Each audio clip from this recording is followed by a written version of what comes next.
those living near and far away, those born and to be born, may all beings be happy. Let none deceive another, or despise any being in any state. Let none through anger or ill will wish harm upon another, even as a mother protects with her life her child, her only child, so with a boundless heart should one cherish all living beings, radiating kindness over the entire world, spreading upwards to the skies and downwards to the depths, outwards and unbounded, free from hatred and ill will, whether standing or walking, seated or lying down, free from drowsiness. One should sustain this recollection.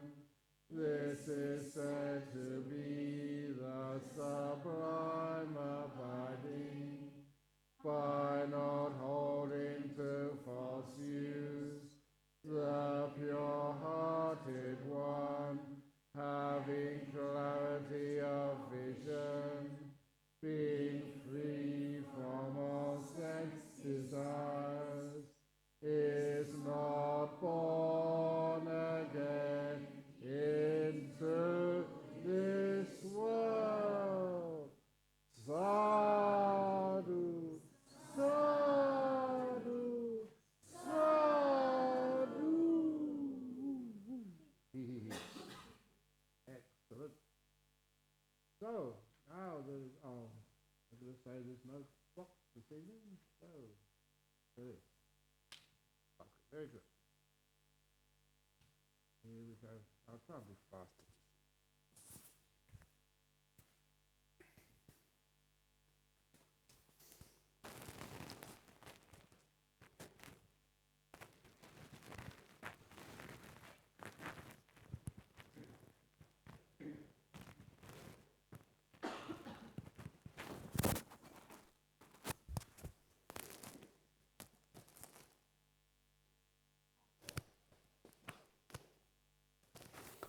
Good.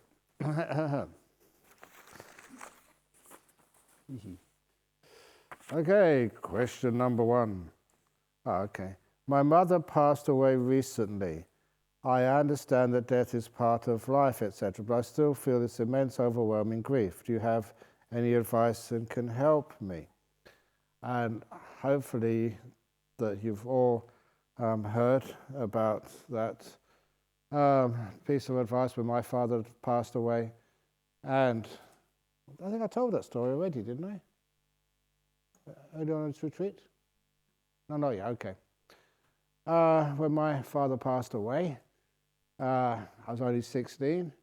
And I've told many stories about him, just had a very wonderful father, very happy to have had him for those 16 years. But when he died, I never cried. And I've never cried at his funeral in Mortlake Cemetery in West London. I've never cried since whenever I think about him. And for me, being a young man, it was strange. Why we love somebody so much that when he dies, why don't you cry? And it took many years as a monk for me to understand how I felt. And of course, I use similes to understand my emotions, because the emotion I felt at my father's death, and every time I remember it, was similar to another emotion which I often felt as a young man growing up in London. And it led me to develop the simile of the concert.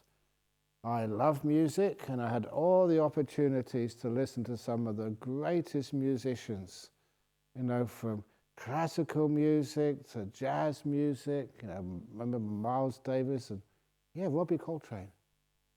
This is amazing, just some of the musicians I managed to go and see.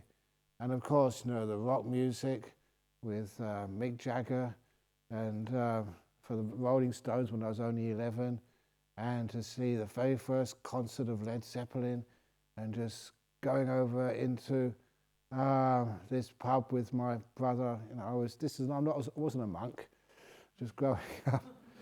Went into this upper story of a pub, and then it was this band playing, and there's only 6 people turned up to watch, and the lead singer was a was a gentleman called Rod Stewart. So these people became really famous later on in their life. But I remember those great concerts, really inspiring music.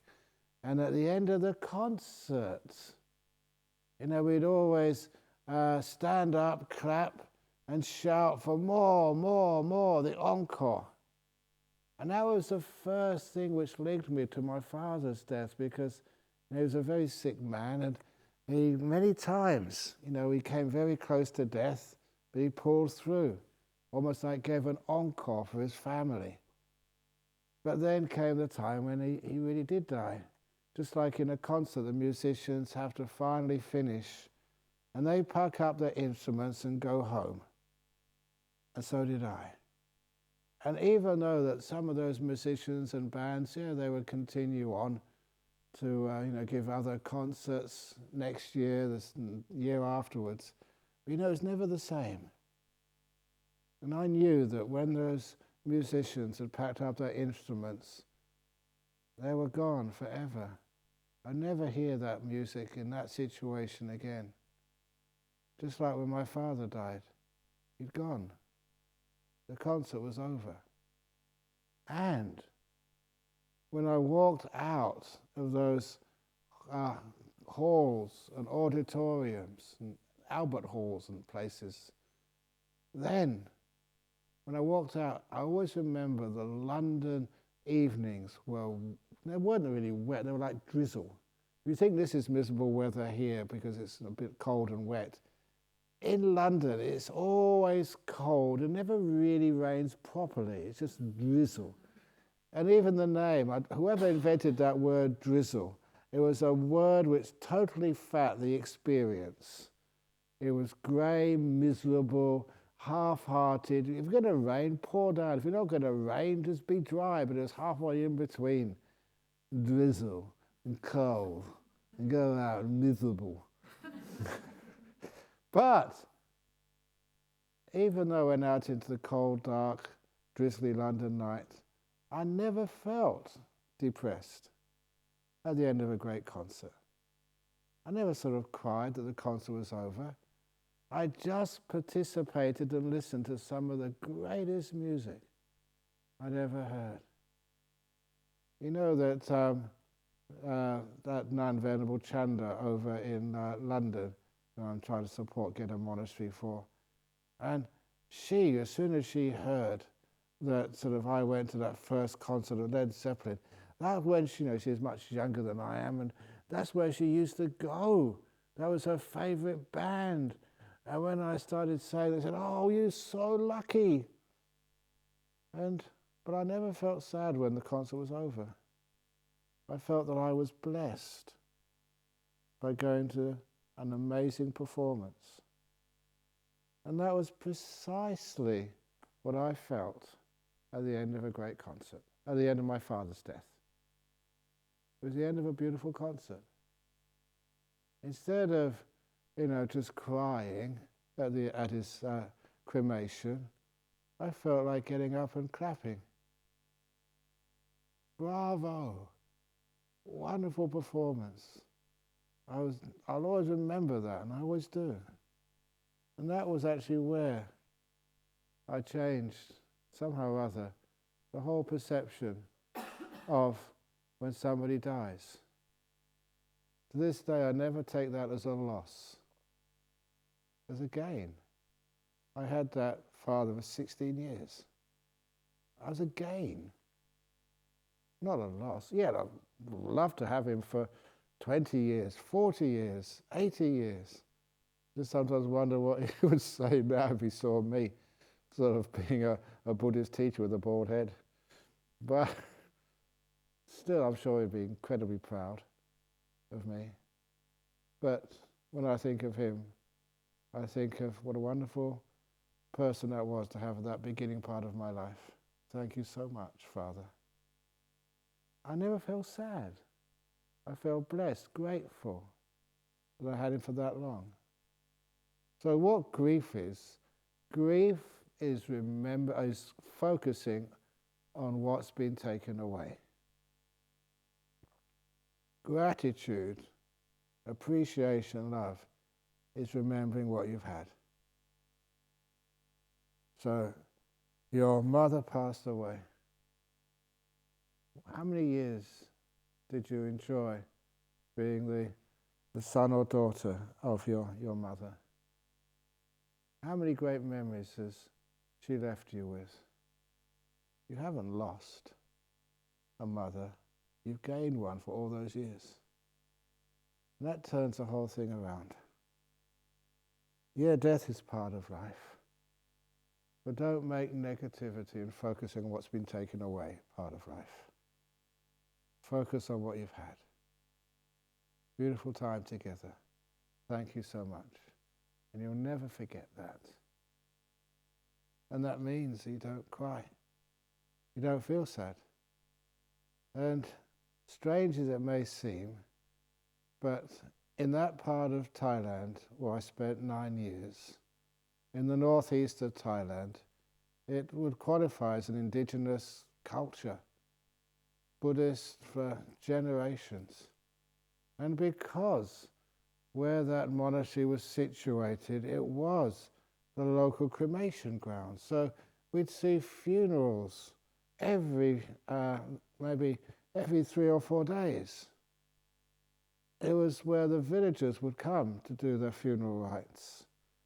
And you see those villagers, would go to the house when somebody had died and do some chanting there, and go the day afterwards, and they'd give you a big feast, and you'd see them the next mornings and weeks on arms round. So you knew those villagers, and they never cried at the funeral. I never saw a tear. You were right there with them at the funeral service and afterwards. And that was actually quite striking. It was a society without grief. And they didn't need to. Yeah, they missed their father, their mother, their wife, their grandparent, or whatever it was. Yeah, they missed them. But they also remembered just how long they were blessed with that person in their life. Thank you so much. A different way of looking at things. And that's what insight and wisdom is. You see things in a different way. And when you see things in a different way, wow, you don't need to have that sort of misery. If you want to cry, fine. We don't stop anybody, but is that really necessary? So each one of you here, when you die, do you want people to cry at your funeral service? Do you? So why do you cry at other people's? Hypocrites. A lot of it is because, please excuse me, some social pressure. If you don't cry at your your wife's funeral, then they think, what, are you trying to get rid of her? Are you happy she's gone now? So that's why some societal pressure sometimes makes people feel sad. But why? Don't need to. Let it pass, let it go. And just, I think I remember why I thought I told that story, because on Friday, I did a little funeral service. The other story, which sometimes helps, was in old days, if you were going from Hong Kong to Australia, or even to Malaysia or Singapore, you go in a boat, no aircraft. At least in those days you didn't get jet lag. You get seasickness instead. But anyway, you would stand on the quayside, on the dock, and you see these big boats, and what could it be, like your son, oh no, someone else, your father was on the deck, and you'd see him waving at you, saying goodbye, and you're on the dock, just waving at them. And then the ship, would sound the horn, and then the ship would actually start sailing away, so slowly away from the port. And you'd see them, you wouldn't move.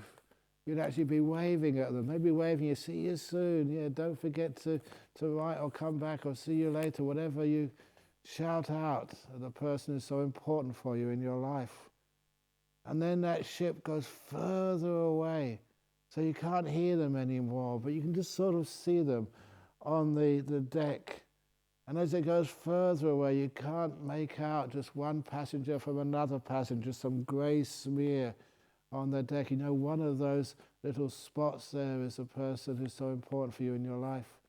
And as it goes further away, you're still standing on the dock, and you can just see the ship, a grey spots in the distance, and then you get to that point called the horizon. And that's where the ship just goes over the horizon, and you can't see it anymore. But you never assume that the person who's on that boat, who sailed away, has disappeared. You know that there's something left, but you can't see them or touch them or feel them or hear them anymore. And that's like the horizon, the line between this life and the next life. They haven't really gone. They're just out of reach. And maybe later on you'll take that journey. Different way of looking at things. And anyway, to prove there is life after death. Oh, there's the story I said yesterday about the Australian going in the castle with the guide. How long you've been living in this castle? 300 years. It was a ghost. But this is a true story. That was not a true story. This one is a true story. It was a Sri Lankan who got very bad cancer, and they took her to Singapore, to the hospital there, and her sister, was a good supporter of mine. So the sister called one evening and said, look, my sister is right next to me in hospital. She's really sick. There's no cure. She's dying. Can you just say a few words to her, Ajahn Brahm, just to counsel her? I know you can't come to Singapore to look after her, but at least you can say a few words. So I said a few words to her. She obviously couldn't speak at all because she was paralyzed and just so weak. And so I gave her some advice about what happens when you die and just how to let go, and remember all the beautiful things you've done in your life, the standard things. And then the next day I did the same, and the third day I did the same. The fourth night, that her sister, the healthy one, just didn't call at all. So I assumed that she must have died that day. Of course, I was correct. The next day, her sister called and said, yeah, my sister died last night.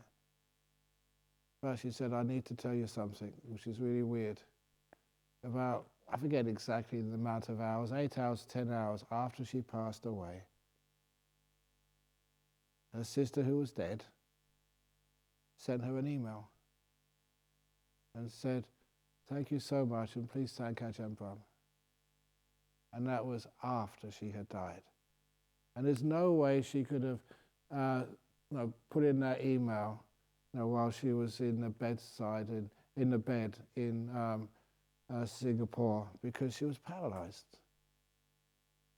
And it was a message from beyond the grave.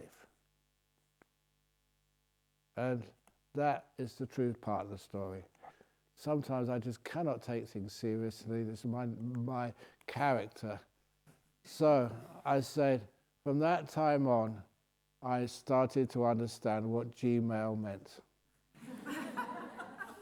Ghost mail.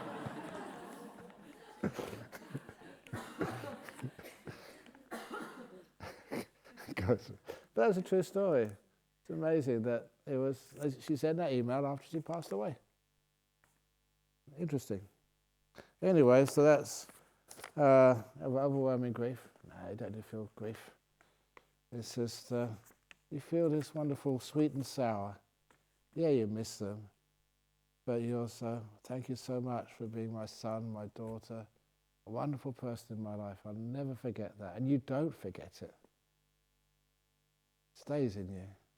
Those memories of people you love.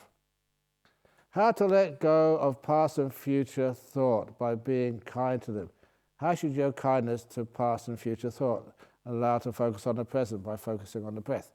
Okay, you know that sometimes we have some memory in the past. What memories do you keep? The bad ones. Weird, isn't it?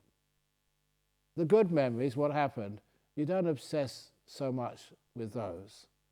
So now comes one of the grosser stories, but it's taught by Ajahn Brahm. He taught me this story about the two chicken farmers. Two chicken farmers. The first chicken farmer got up early in the morning and went into the chicken shed to actually collect the produce of the night before. He took in a basket bigger than this, and he filled the basket full of chicken shit and brought it back into the house, where it made a big stink in the house. It was a very sort of, mentally challenged chicken farmer. And I'll tell you the meaning of this in a moment. Chicken farmer number 2 went into the shed with the basket and he filled the basket full of eggs. He left the dung in the shed to rot. It would become valuable fertilizer later, but you don't bring it into the house with you. Bring the eggs into the house so he could make a nice omelette for his family's breakfast and sell the rest of the eggs in the market for cash. That's a smart chicken farmer. So Ajahn Brahm would tell that story and then he would explain it when he said, just like most people, when they collect the produce of their past, they put into their basket called their memory the shit. And they bring that home with them. All the bad memories of missing their flight, not getting their visa, being tired, losing their baggage, all the other stuff, the eggs, they leave in the past to rot. So, be honest.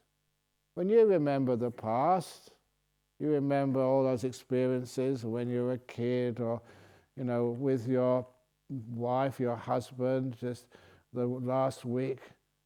What do you put in your basket and you take home with you? Are you an egg collector or a shit collector? And it's amazing just when you say it like that. It's a bit coarse, but it makes a point. You find most of us, we collect the poo of life. You have a wonderful day and your husband says one thing which is upsets you. And that's all you remember. Why did you say that? Your wife is a tiny bit late. She spends a bit too much on the credit card, and you'd never let her forget that's a tiny bit of poo. Remember this one husband who told me that, that even though his wife spent so much on the credit card, he decided, for her birthday, to actually pay for plastic surgery, which meant cutting up the credit cards.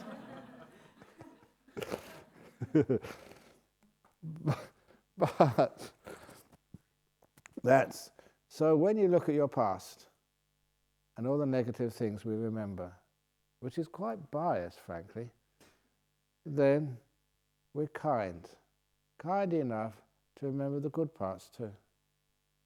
That person who harmed you, I don't know why he did that or she did that, but give them the benefit of the doubt. Maybe they were just having a bad day. Maybe they said the wrong words, they didn't mean it. Maybe they did mean it, but they thought they were being funny. Whatever it was, don't be the prosecuting attorney. Be the defense attorney for them. And the same with you when you feel guilty. You've done something wrong. Don't be sort of so critical of yourself. Give yourself a break. We all make mistakes. When I first took over, when Ajahn Brahm, my predecessor, sort of left, I decided I should really just give it my all to be a teacher in this monastery. And so even just after 1 or 2 weeks, I was walking around Jhana monastery just by the main hall when I found that I found this hammer lying in the grass getting rusty. And I thought, this is really unacceptable, because every one of you, sometimes you put a donation in the box, and that's where the hammer comes from. In those days, we didn't have many supporters in this monastery, and so that some insensitive monk, careless monk, had left this hammer out in the rain. And I don't know who actually donated that hammer, but I had to teach the monks to respect the fact that you live on charity. You don't buy this yourself, and it could have been from some rich person, but more likely for some poor person who decided to collect a bit of cash and to get a hammer so the monks could build this monastery.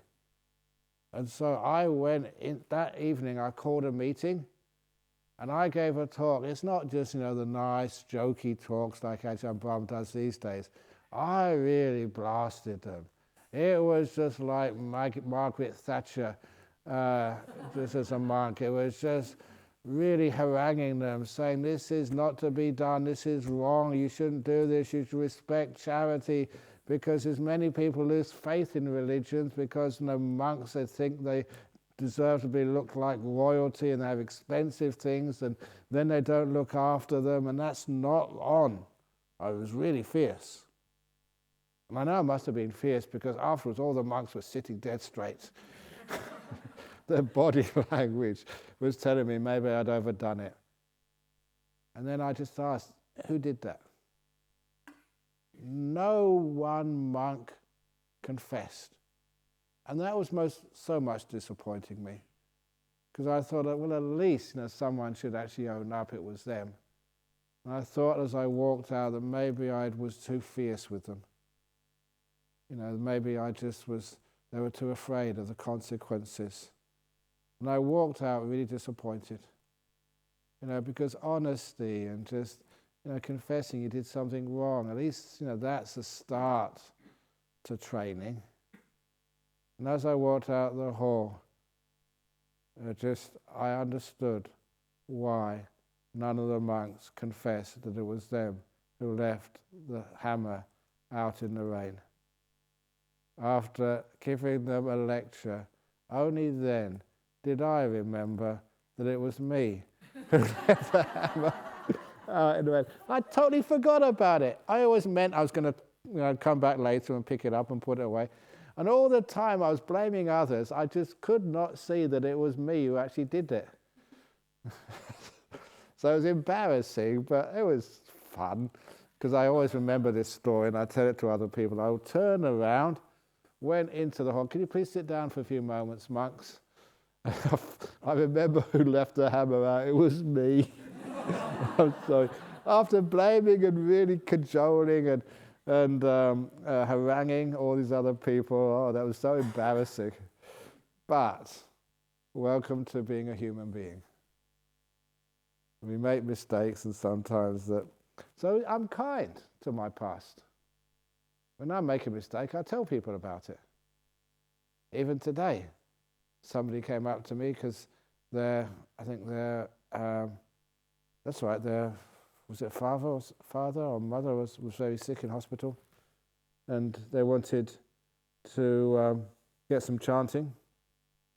And I told them that there's many types of chanting. What chanting do you want? Because that time when I went to see this elderly Chinese man who was dying, he was in the ICU in the Royal Perth Hospital, and his whole family were there. They'd come from Taiwan, they'd come from Hong Kong, they'd come from mainland China. It was obviously, they were thinking it was going to be his last time on earth, and they wanted me to do some chanting for him. And so I went to the bedside. I was rushed as usual, and went to the bedside. He was in a coma. I started chanting, and I know when I'm really on song, I can really chant, really strong chants. And I was really giving it to him, a really strong chants. He came out of the coma. He survived.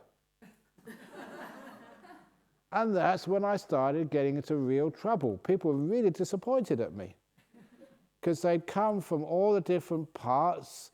They'd taken time off work. They'd even already arranged a funeral service.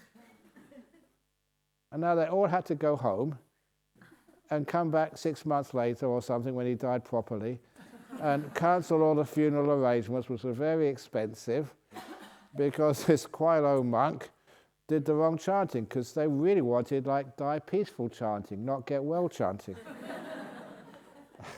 So because of that mistake, if you ask me for some blessings, doing some chanting, that someone's getting married or they're having an operation or they're having an exam or something, I have to ask these days. I learned my lesson. That when you do chanting as a monk, you always got to ask, what chanting do you want? Get better chanting or die peaceful chanting. There's a difference. So that's what I'm kind to my past. I let people know all my mistakes and tell them about it. Because then it's not a problem anymore. You're not obsessed with it. And as for the future, I'm kind to my future. Instead of saying, oh, something's going to go wrong. Oh, I'm going to sort of fall off a cliff. Oh, I'm going to sort of not wake up in the morning. Oh, let's just be hopey. Looking at the future with a positive mind. That's called hope. That's positive. Looking at the future with a negative mind, that's what causes the problems. So, looking at the future with kindness. If everything goes okay, wonderful. If it doesn't go okay, wonderful. I'm so kind to my future. Whatever happens, I'm sure I'll be okay. That kindness to the future means the future's not a problem for me. I don't worry about it. And of course, I know that now is where my future is made. This is where I learn how to make good futures. When things go wrong, you learn so much from that. Even because I travel a lot. When even recently they said, you go to the United States, have you got any insurance? And I don't have travel insurance. Why not? Well, what do you need it for?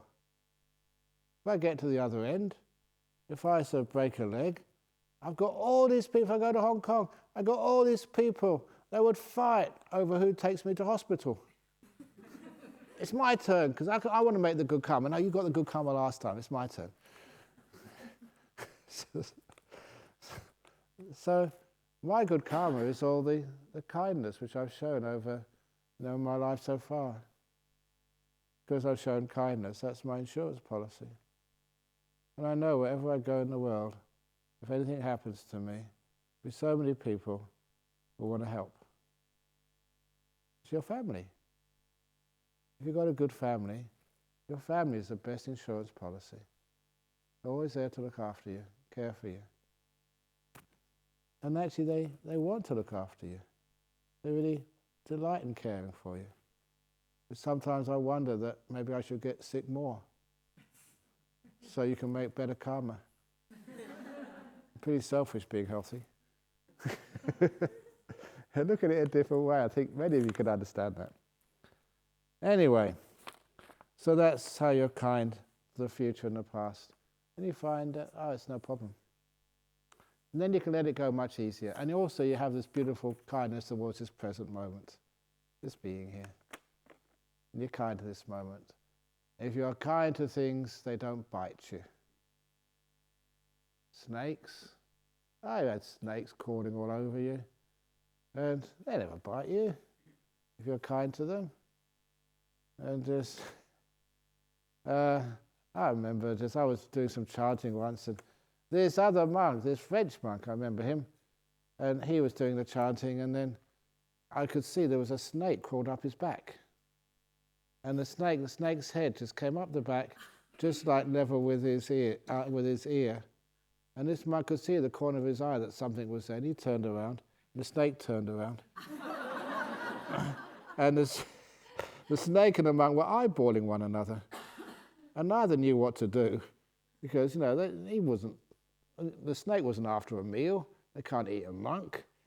And the monk didn't want to harm the snake. So I think very gently, I think it was on this side, he put his robe down so the snake would very gently fall down and just go somewhere else. Snakes would never harm you. So it's only if you trod on them or got afraid of them, only then they would sort of really hurt you and harm you. But you don't have to worry now, because this is like cold season. All the snakes are sleepy now. But you can ask Christina or Scotty. That there is, you remember Scotty, that Dugite who just lives around here somewhere. 2 meters long, deadly. But this time of the year, they're all fast asleep, hibernating. They don't come out in the cold weather. It's just a beautiful thing. He just slithers along, enjoying himself. And people have a look at him, and he slithers away. And he's so cool and chilled out in this place. So you don't have to worry about anything, because even the snakes here are vegetarian.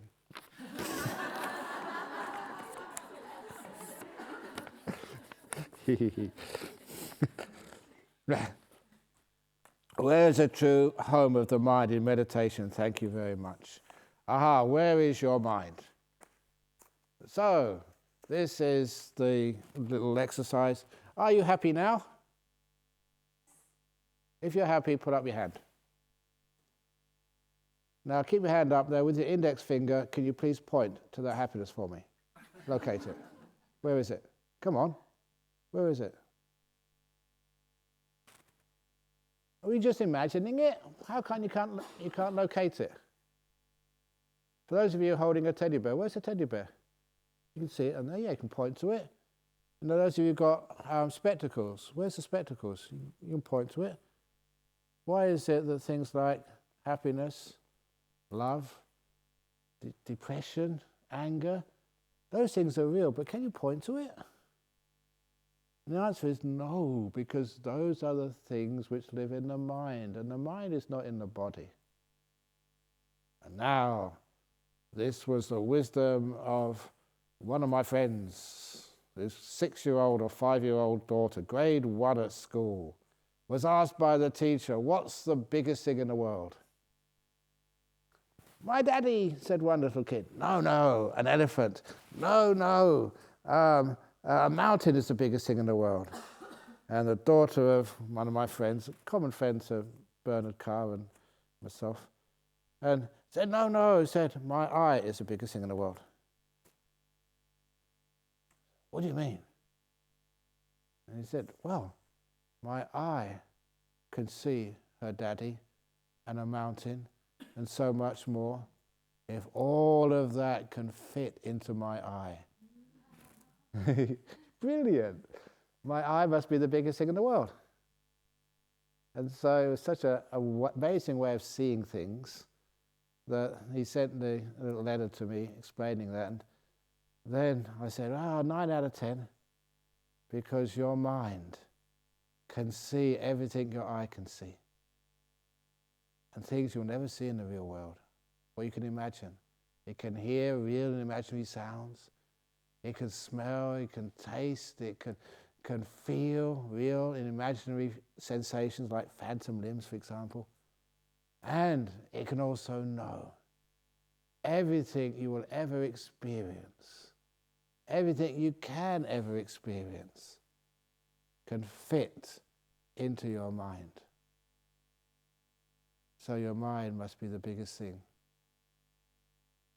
I never said in the world, because the world can be known by the mind, can fit into your mind. So the mind's the biggest thing. So you don't say, where is the mind? Because the world is in the mind. Not the mind is in the world. Different way of looking. That's really good stuff. I feel the most peace, stillness and gratitude when walking in the forest. I would like to do some meditating using nature as a way to cultivate loving kindness, compassion and gratitude. Could you give some instructions on how to do this, please? Take an umbrella, otherwise you'll get soaked. It's nice walking in the forest, but there's some times when it's good to walk in the forest, and it's sometimes at this time of the year, the forest, if it's a nice sunny day, brilliant.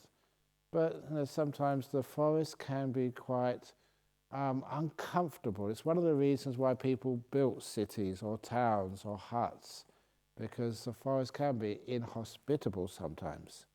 In some times of the year, like the summertime, it's wonderful just walking in the forest and finding a nice little hut in the forest and enjoying it. But of course, always, you respect nature, but nature has not never really looks for you as its dinner. So remember that any animals in the forest are always more scared of you than you are of them. So you can actually, if you do sit in the forest on a nice warm afternoon, it's amazing to see animals which will come up. One of the animals in this part of Australia are emus. And emus, they're such big, ungainly, flightless birds. And they're very fascinating to watch, but they're so scared of human beings, they usually scamper away. And before we built Jhana Grove, there was a few emus in this area. And I remember this one, he was an anagarika wearing white. He was a nice warm day sitting out in the forest just a little bit to the west of here. And he sat perfectly still, and an emu came by.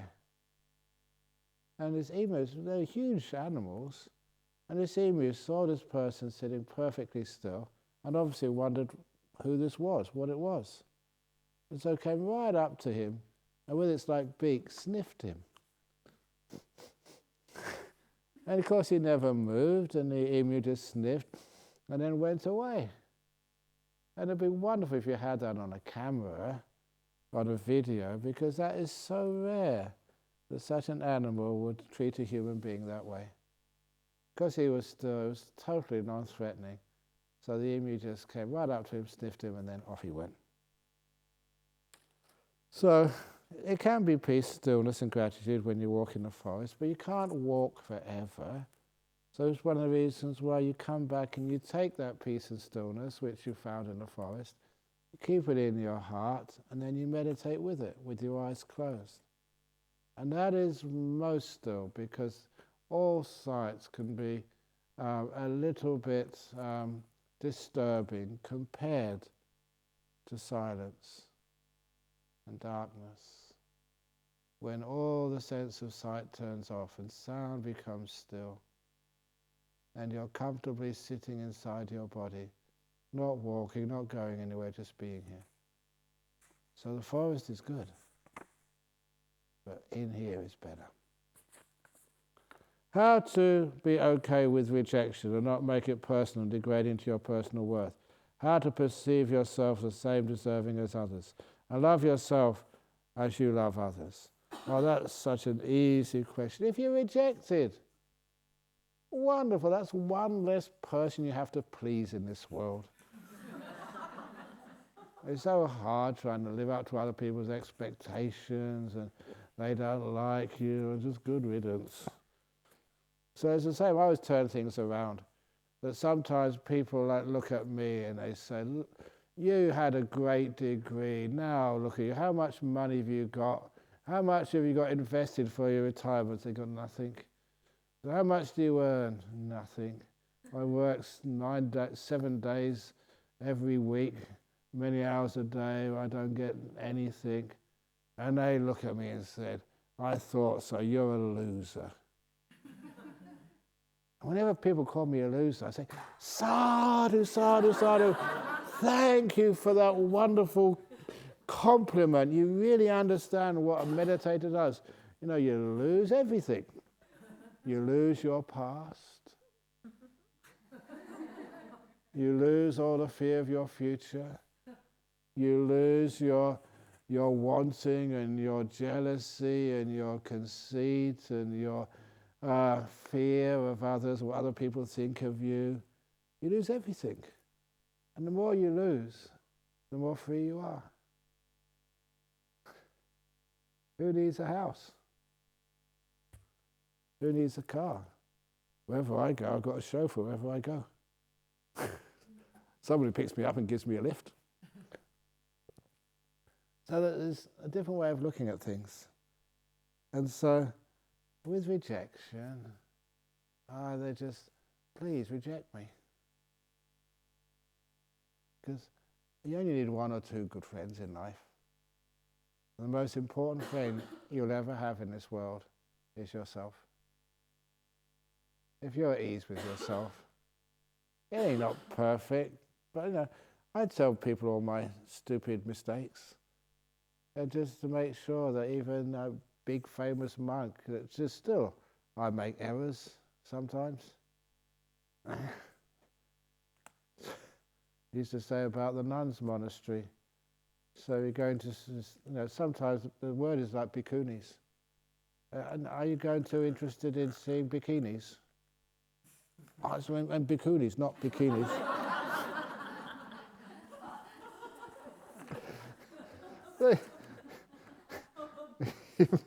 You make silly mistakes like that and say, oh, that's really an interesting joke. Because apparently there's a very famous, apparently, TV show, children's show, because bananas in pajamas.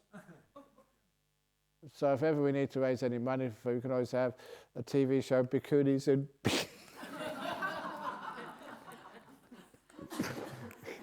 No, I better not go further with that. I'll get into bigger trouble.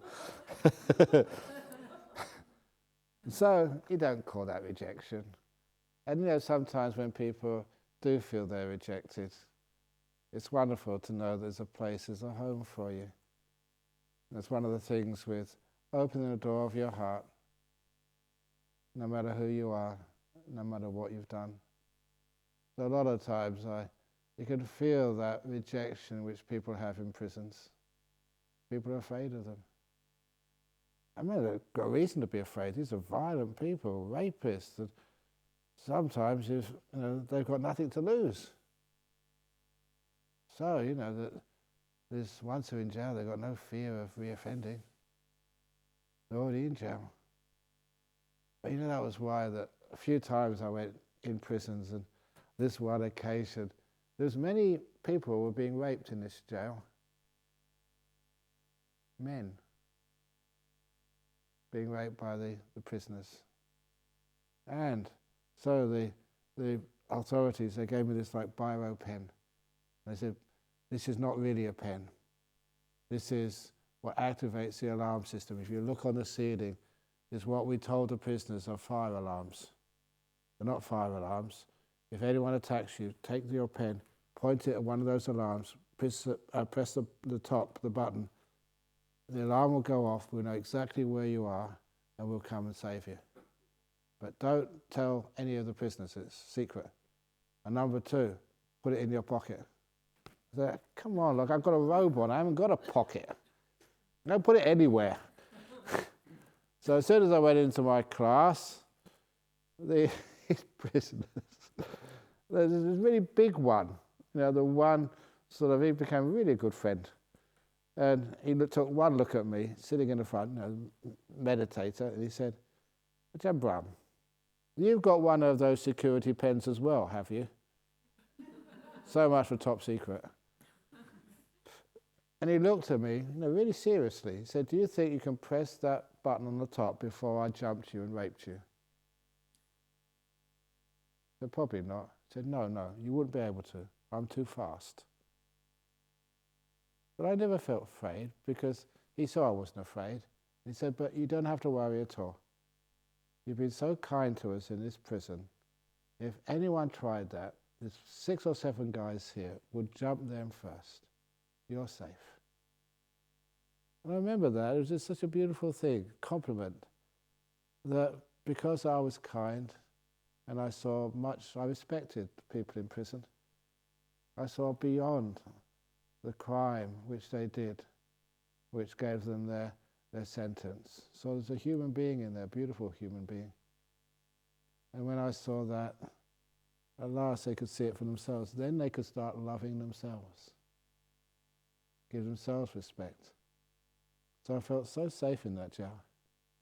Didn't need any pens. If anybody tried anything on me, half a dozen prisoners would be my bodyguards. So anyway, but you saw just how they were rejected from society. And then you get people rejected because there's something physically different. They may just look like Down syndrome, or autistic, or ADHD, or schizophrenic, or any other sort of disease, which makes them look slightly different. And they get rejected. That just makes it so much worse. And so we accept. Come in. You can come into this meditation retreat.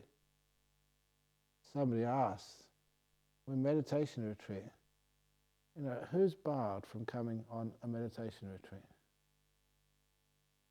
Can you have LGBTQIA? Of course. You can come and meditate. What about people with schizophrenia? Yes. Autistic? Yes. ADHD? Yes. Yes. With the right type of instructions. And so everybody feels included. And just you say, okay, we'll give you a chance. See what you can do. And so often people are so grateful to be included when most of life they're excluded and rejected. Just that amount of kindness. Actually, they thrive. And always I have to have a good reason to reject someone. They're usually acceptance first. Yeah, give it a try, see what happens. And just about most times I've never been let down.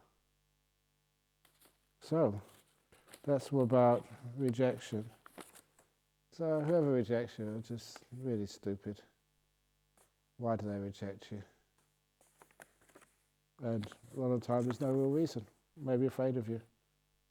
Anyway, somebody asked me this already. I earn money by cooking and selling food, not vegetarian. Is it bad karma that I don't kill the chicken but I still use their meat? It depends. Just as long as you don't exploit people, by sort of, what's that story? Why did that story? No, why not the chicken cross the road? Why did a piece of tofu cross the road? Tofu, the soy protein. Why did a piece of tofu cross the road?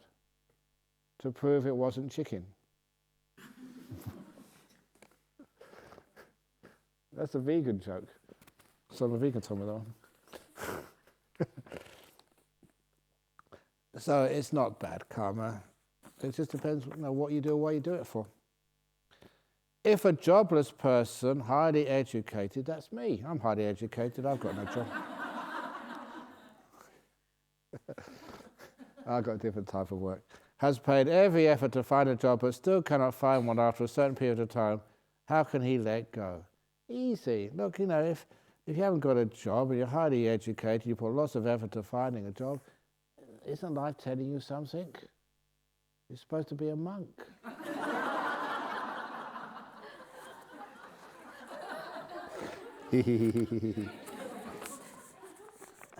The pay is terrible.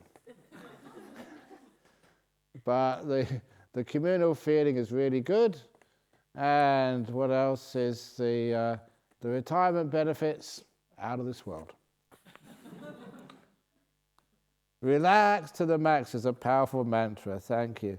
Yeah, it is that sometimes, and where that came from was, of course, the Ajahn Brahm, who actually pats snakes.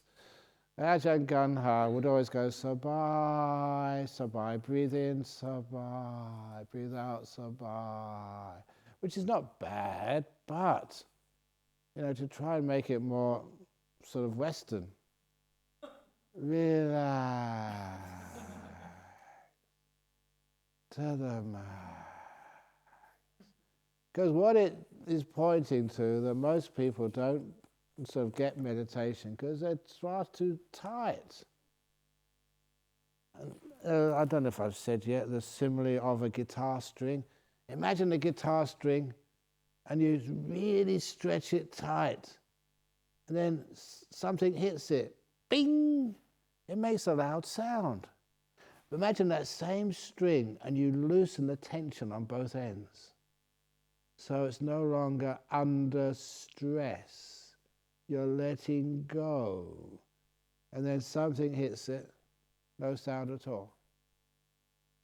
That is a great simile for resilience and a lack of resilience. Some people are so tight, so stressed, that something hits you and you get sick. Why is it that some people go and get flu or get bird flu and pony virus, what I had? You all know what pony virus is, don't you know? Pony virus, that's when, if you looked at any of the videos recently and I was coughing, that was actually what I had, pony virus. It makes you a little hoarse.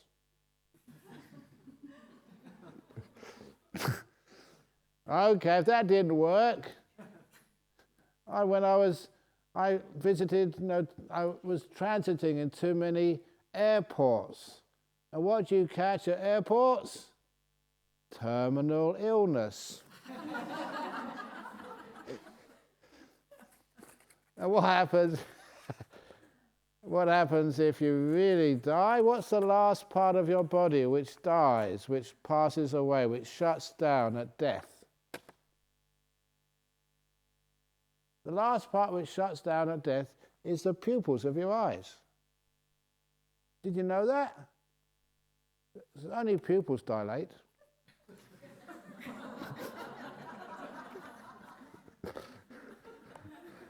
Pupils dilate. Okay. Dilate. Oh, yes, got it. But that is the even relax to the max. It's a bit quirky, it's funny. Relax. Because when it's funny, you remember it. The two things you remember, the funny ones and the very painful ones, the trauma ones. And I don't like teaching by traumatizing you. It's much better by the fun, the joyful stuff. And relax the max. You can say that any time. When you're very tense, you just have an important meeting. You've got the results of your biopsy coming. Or you've got you've got to go for some, giving birth or something. What would you teach your daughter? She's about to have a baby. What do you teach her? Relax to the max. And out pops your grandchild. It's very easy to do, relax to the max, because people are so tight and tense in our modern world.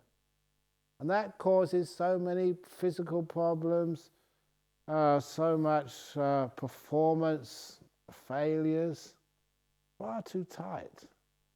Relax to the max. Going to sleep at night, relax to the max. And you fall fast asleep. Anyway, does Mara come and disturb the monks and nuns in Bodhinyana and Dhammasara monasteries? Please tell us some stories if you have any. People love stories. Like the idea of Mara, the Mara came to see the Buddha under the Bodhi tree to try and stop him getting enlightened. And tried every trick in the book. because Mara was, or the Buddha was a male, try to get nice dancing girls to try and sort of get Buddha to give up. Or then that didn't work. And where it really it didn't really almost work, what they also tried was like power. Said, you don't need to be enlightened. You can do so many things. You can be like a monarch, an emperor, like a president or something. But a really good, honest president, you can do so much for the world. So that's what sometimes people try and disturb you. By all these, the thoughts of doing something good. But there's nothing as good as like being still, being enlightened, being peaceful, setting an example. So, does Mara come and disturb the monks and nuns in Bodhinyana and Dharmasara monastery? Not really, because it's one of the reasons why we built this city centre in the suburb of No Mara. It's short for No Mara. That's where you're going on Friday to see the talk. In the suburb of No Mara. They got an LA in front of it, No Mara, because that's it. If any of you are from Singapore, they always say Nola.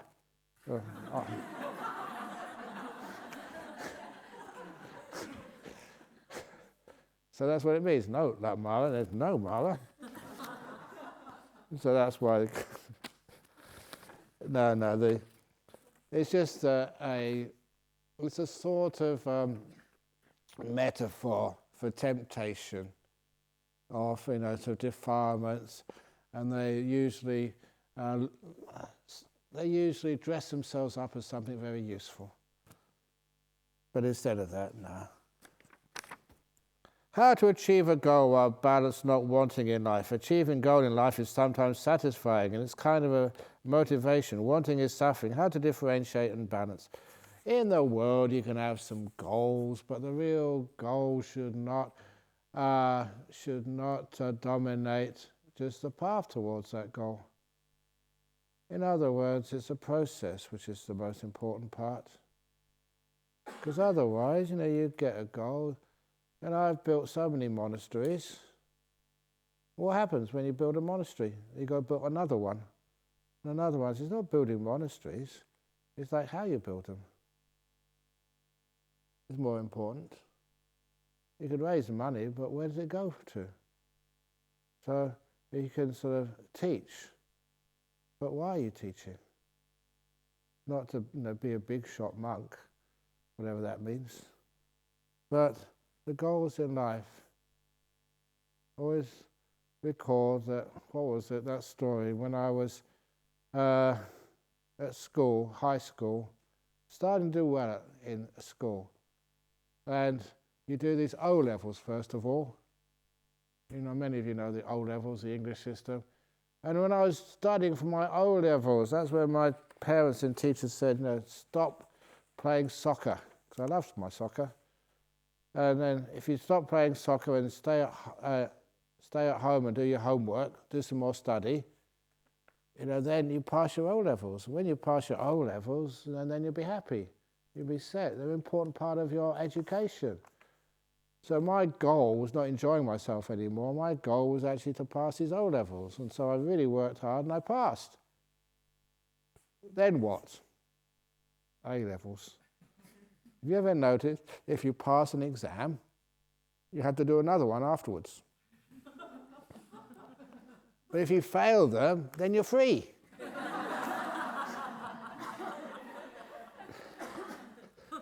There's some truth in that. So, but anyway, I was, my parents and my teachers, so I'd worked really hard, did my A-levels. And that time they said, stop, chasing girls.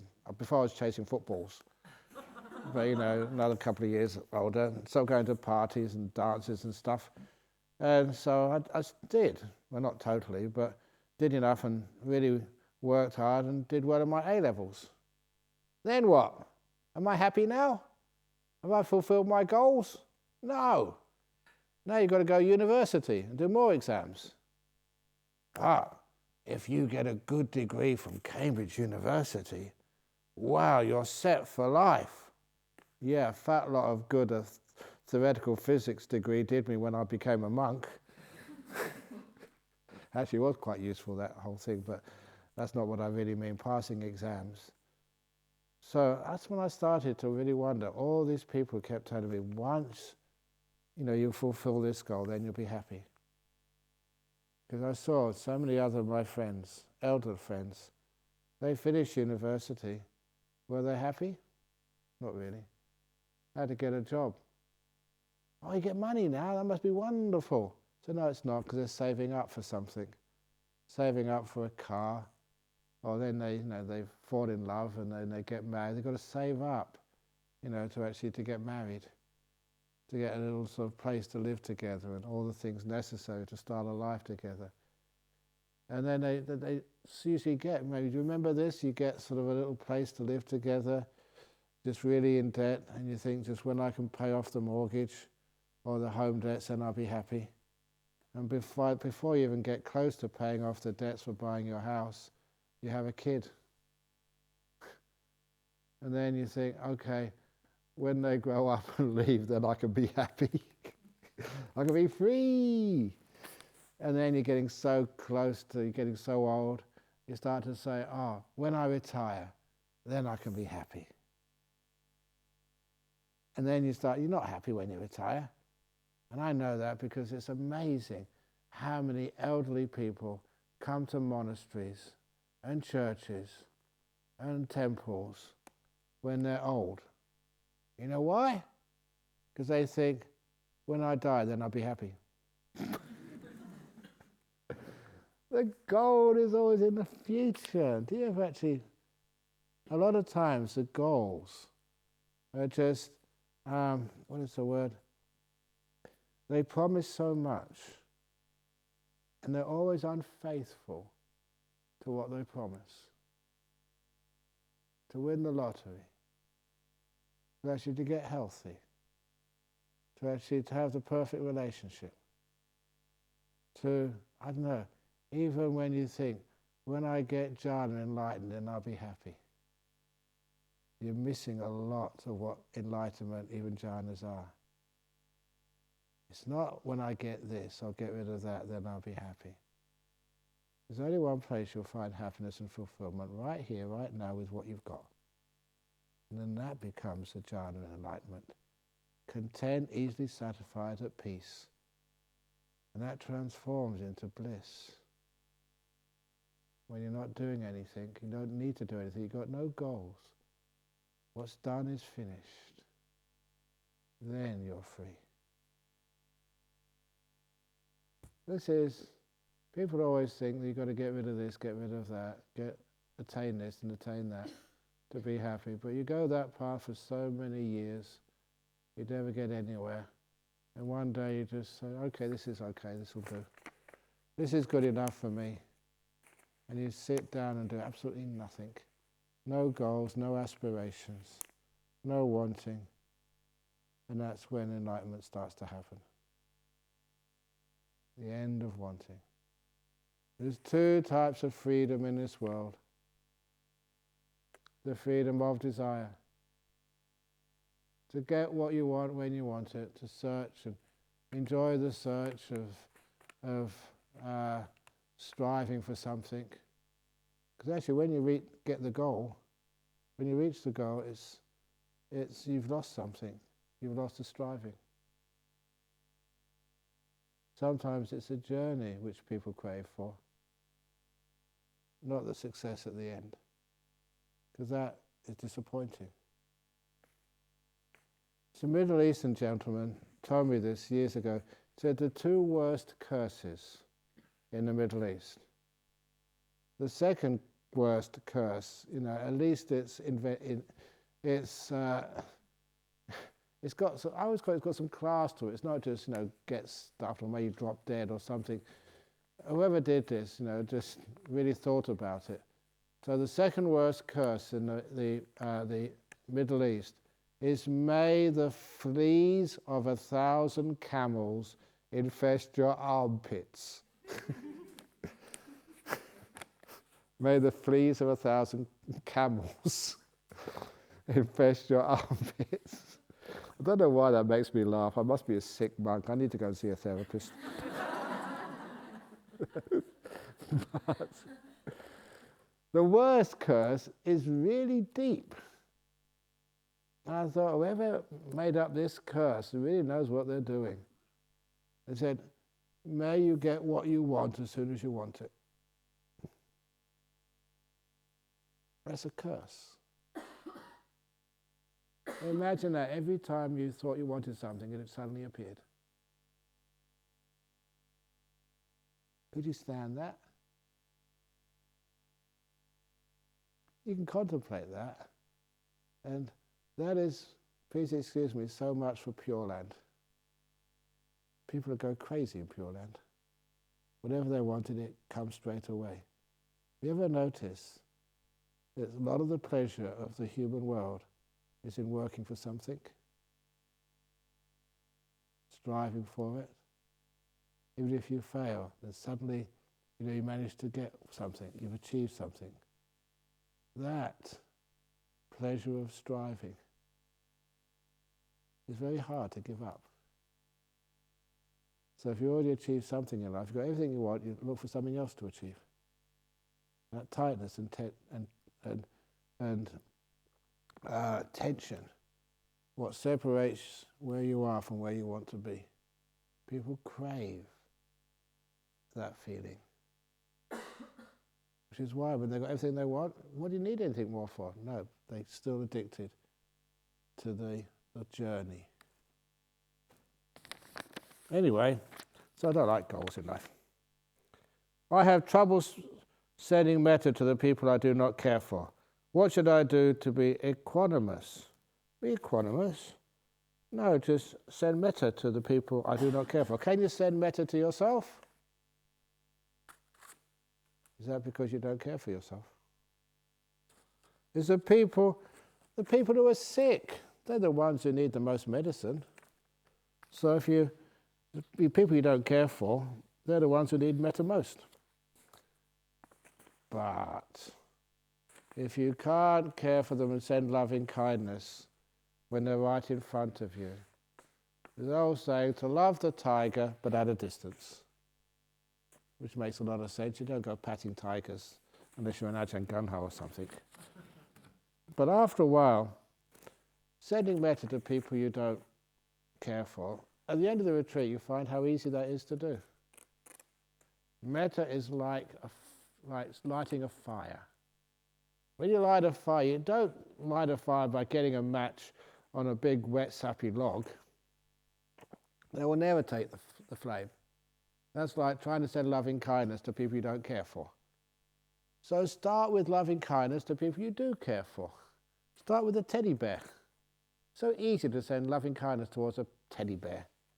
And then you can go from there to send loving kindness to a live teddy bear in a brown robe like me. Or somebody you're close to. Somebody like, it could be a cat or a dog. It could be some of the birds in the sky or the kangaroos you see. Send loving kindness to them. And then after a while, it's like you start with a match on paper. That takes the flame very easily. And then you put little twigs on it, kindling. And then you put bigger pieces of wood on it. So you build up the fuel slowly. You start with things which are easy to give metta towards, and then you build up a little bit harder to put metta towards. And when you have a big fire, it'll burn anything. So little by little, when we do a sharing of loving kindness, we start with easy things, make it a little bit more difficult, a little bit more difficult. When the flames and the heat is really building up, it's amazing. You can put anything on that fire and it burns. That's one of the reasons why the last thing we put on the fire is you. Amazing, because this is our modern world, one of our biggest enemies is ourselves. It could be like your boss or your ex or something. And it's so easy to put loving kindness on towards them when you've got a lot of loving kindness to give. Anyway, dear Ajahn, a small piece of iron made up of billions and billions of molecules, atoms, neutrons and protons. Each of these atoms are separate entities and they are so small that it gives the illusion of smooth surface. My question, what is it that bonds these atoms together, considering each of these atoms are very far apart from each other? Please explain this in Buddhist terms. It is, when I was studying subatomic particle physics, it was quite clear it's not the stuff which is important, but what binds them together or what pushes them apart, the four fundamental forces. That's what was there when I started, but two of those forces, they were actually just manifestations of the same. The strong nuclear force, the weak nuclear force, and gravity and electromagnetism. They found, I think, the weak nuclear force and electromagnetism were the same, but at a different scale. So there's three main forces which actually bind stuff together or push them apart. And those are the forces which, you can say, create those particles. It's the forces which make up this world, this universe, not the stuff on which they act. It's the greed, hatred, and delusion which makes up this world, this mind. The forces are called defilements, or the letting go, the kindness, the peace, the forgiveness, the renunciation. Those are the fundamental things of meditation. It's not the jhanas. It's that those are just what happens. It's just why they happen. The relationships between you and whatever you experience, that's where the action is. So this is where the relationships. It's not how good is your meditation, but what do you do with your meditation? What's your relationship with your breath? What's your relationship with your body? Are you a control freak? Or are you kind? Are you patient? And so success in meditation, success in life, is learning how to have a good relationship with failure, with pain, with success, with whatever happens to you in life. Whatever meditation object you're aware of, it's how you relate to it and deal with it. That's the most important part of life. We'll all have disappointments and successes, praise and blame, happiness and misery. That's the stuff of life. But how do you relate to that? What do you do with it? How do you deal with it? That is where wisdom and enlightenment work. Relationships, not stuff. Why is the world so unfair to allow the US, already the strongest country, to institute unfair treatment attack to other countries? Is it really the strongest country in the world? Where would you like to live? Even does it have lots of stuff? I don't know how many people you see there who are homeless in the United States, who are begging on the streets of, in California, a very rich place. So is that the best country in the world? Where would you like to live? A country which is rich, but afraid, where there's not enough kindness in the streets? Or would you rather live sort of in Jhana grove, with monks who are really poor? Actually, we beg as well. But are kind and happy. Where would you like to live? So sometimes we look at these countries and say, oh, they're powerful, but are they really powerful? Really powerful people don't need to show their muscles and exert force. Really sort of wise people don't need to brag. Kind, powerful people or countries are those with lots of friends. How many friends does the United States have? There's the friendships, the community, which creates strength. I think the United States is the most worried nation in the world.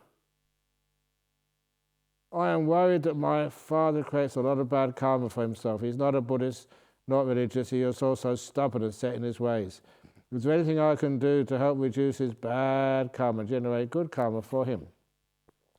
How can one help a non-Buddhist prepare for eventual death? Oh, your father creates a lot of bad karma. I don't know what you mean, what he's doing to create a lot of bad karma, but sometimes we are owners of our karma. Each one is an individual of our karma. But one nice thing you can do is to influence your father, not through words, by actions.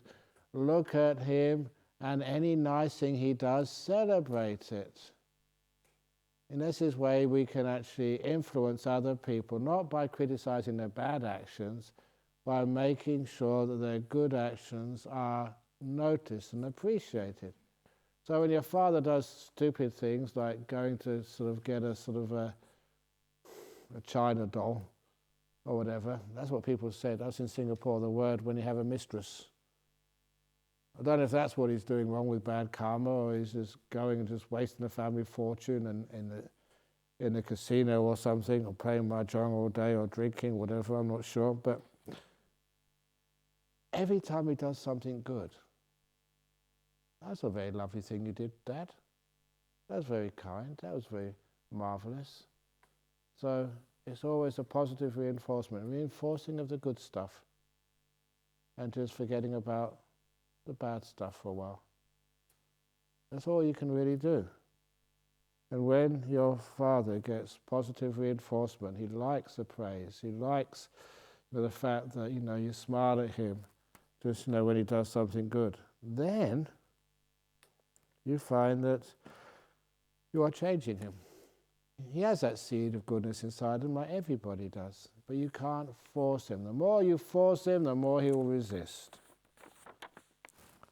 I try to apply kindfulness to my body in meditation, but to me it's like a concept. I think of kindfulness but not really feeling it. Is this the right way? No, you've got to feel it. So how can you feel kindfulness? Please follow this little exercise. Put your hands out, have a good stretch, and start bringing it in and in and in.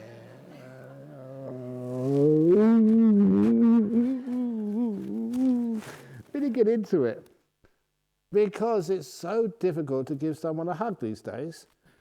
Number one, they got all these diseases. Oh, I should have said that I do have a communicable disease. It's contagious. Hepatitis B.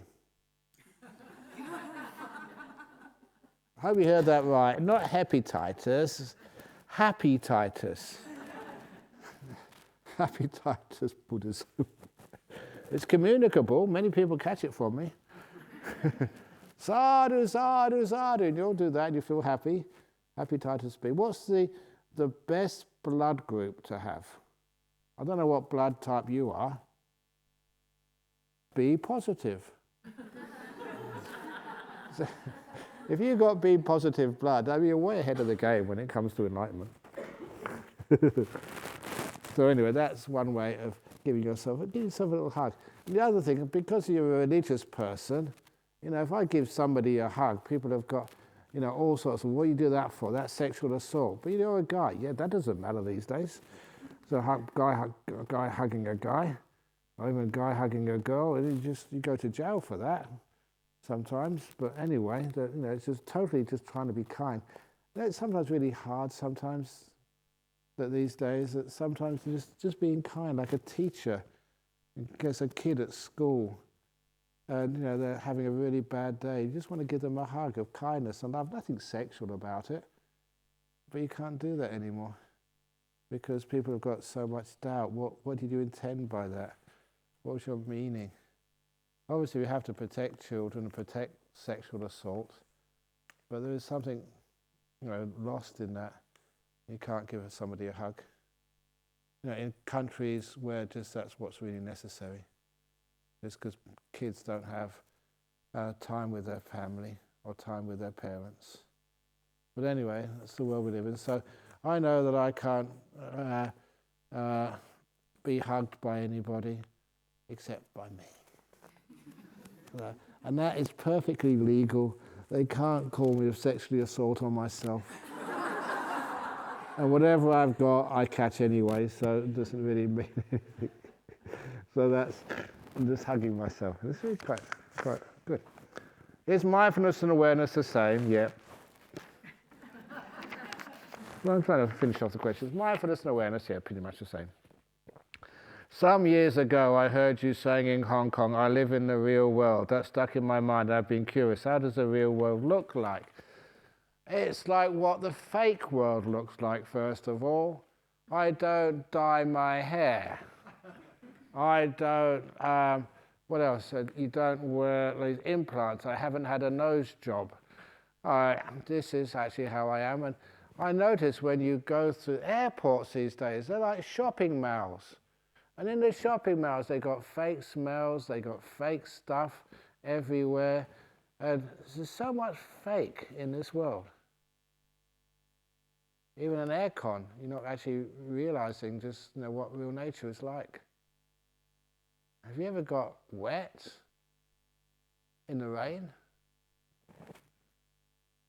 People are afraid of getting wet in the rain. If you ever get dirty, just jump in a puddle and get mud all over you. That's like real, that's nature. You have a headache, you go and take a aspirin or something so you don't feel it. So are we living in a real world or a fake world? And even how many people die in our world? They don't die in our modern world. They go to the other side. They pass on. They go and meet their maker. They go and they're united with Auntie Jean, who passed away some years ago. But they don't die. So just sometimes there's a lot of fake and a lot of escape from the real world. It's okay to be sick. It's okay to die. It's okay to hurt. It's okay to make mistakes. You don't need to hide this. So sometimes in the real world, there's no pretense. There's no fake. As it is, that's how you live. Interesting. But anyway, this goes a long talk, and I want to finish 3 minutes. My mind says, thinks differently to my heart. What should I do? Please advise. Your mind says differently to your heart is, really? Have a conversation with your mind and your heart and see if you can come to some, not sort of argument, because sometimes that's like husband and wife arguing. Why do husbands and wife always argue? Because they don't listen to one another, that's why. You listen to one another, it's so easy to cope. Both people want to do the same thing. What was it? There was, as cartoon, there was a husband and wife, and there was a big numeral written on the ground in the car park. And the husband would say, that's a 6. And I said, no, it's not a 6, it's a 9. No, it's a 6. No, it's a 9. You understand what they were doing? Just, if you look at a 9 from the tail, it looks like a 9. If you look at it from the fat part, it's a 6. They're both saying the same thing. Why do you want to argue with it? So sometimes if you move over to where your wife sees it, and the wife moves over to where the husband's seeing it, and the husband says, oh, actually you were right, darling, it was a 6. And said, no, it's not, said the wife, it's a 9. Why do people do that? So that's your mind and your heart. When they come together, your mind and your heart, you just are and you're kind. No more argument. Dear Ajahn Brahm, namaste. There was one time when I was in a sitting meditation, my body moved to another place when the meditation ends, and I could feel the movement throughout. It feels like I was circling the meditation hall. Another Bhante told me that it was moha taking its form in my meditation. Oh my goodness. Sometimes, why did something interesting happen and then they always put it down? It would be very kind if you could explain this experience to me. That you were sitting meditation and your body physically moved to another place? when the meditation session ends? I could feel movement throughout, or was it due to you were physically moving, or you were levitating, or what were you up to? Levitation does happen. Very, very rare, and if it ever does happen, don't tell anybody. I'll finish off with this story, but I need more information to explain what this really is. And there was this monk in the forest, he was a good monk, and he learned how to levitate, and he would just do it as exercise every morning, a few laps of the forest, and then, but then one day somebody saw him. What would you do if you saw somebody levitate? You'd tell other people. Hey, guess what? I saw in Jhana monastery today, just one of the monks that was levitating. And then, really? Where? When? Who was it? Then you'd all want to see it. And that's what happened to this monk. The villagers started to find out his monk could levitate, so they went over there, and the people in town found out, and eventually got to the city when the king found out. He said, I want to see that as well. But of course the king didn't want to go travelling, so he sent one of his ministers, please invite that monk to come and visit the city, the palace. And now monks who levitate, they're not interested in honours or fame or stuff, so he said, no, I'm quite happy in my forest, said the monk. So the next time, the king sent the army up there to invite the monk. And the king was quite kind and said, listen, look, I've built a nice forest for you in the grounds of the palace, a nice little hut there, and so you feel at home. I know that the previous king of Thailand built a little forest in the Chitlada Palace, and there was one of the monks who actually visited here, and when he heard I was in Thailand, they invited me there. It was Ajahn Liam. And it was amazing that in the big grounds of Chitlada Palace, where the previous king of Thailand lived, he built a little forest. And a tiny hut, just like you see in the forest monasteries of Thailand. And they even imported forest chickens there, so the forest monks would actually feel at home there. I don't know if they imported any mosquitoes but to feel at home, but anyway. And so the monk would live there. So this monk, the levitating monk, he was invited there, so it's the same, make the king happy. And so the king could make good karma by feeding this monk and maybe get some advice on meditation. It was very good for the country. So the monk was very happy like that. And the monk would always he was in the habit of the exercises, a couple of laps around the palace every morning. And according to this story, that it's usually the servants or the king would bring the food to the monk. But this one morning, this monk was doing his early morning laps, and the palace sent one of the princesses, to feed the monk. And just like in Walt Disney, the princesses are always beautiful. They never have an ugly Cinderella or a princess.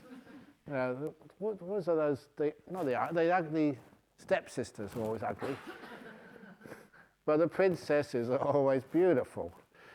And so the monk was actually just coming into land, and he's took one look at this princess. He had just one moment, lack of mindfulness. That's all it takes. And some lust came up, some attraction, some attachment. And at that tiny sort of defect in his mind, he lost his ability to levitate, to fly. And he had to do crash landing, which hurt. And that took away his ability to fly for many, actually years. And so that he had to sort of pack up his bag after his lunch, and he had to walk back to the forest, where he usually lived, away from the palace, and just realize the dangers of the sensory world. And that's why these powers, these psychic powers such as levitation, are just so sensitive. It's very dangerous. If you levitate, it's okay getting up, but what's going to happen when you get down? So, you have one bit of anger, one bit of lust, one bit of defilement, and then, I'm sorry, our insurance does not cover injury through levitation. So anyway, that's through levitation and through body moving and other stuff. So I'm not quite sure exactly what this experience was, but anyway, I thought I would end it with just a little story about flying through the air and levitation. And what would happen here if you levitated in Australia? You get shot down as unidentified flying meditator. Okay, so sadhu, sadhu, sadhu. And anyway, today, finished off those ones. Thank you, thank you. But I'm sure there'll be more tomorrow. Very good. So I wish you all a happy night. And I don't know, it's a bit chilly tonight, but you get used to it after a while. One of the nice things about being cold, in cold climates, you live long. You do. Proof of that, have a look in the freezer. When you put when you put things in cold freezers or refrigerators, they don't go off. They don't expire. Okay, anyway, have a good night, if you wish.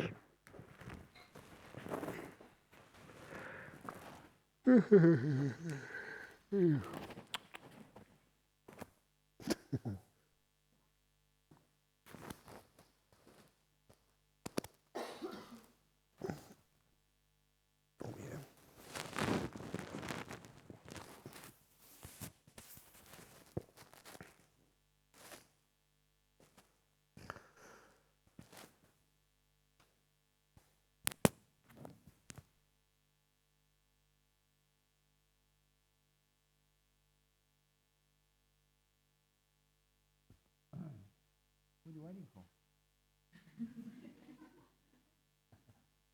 You can leave before I do that.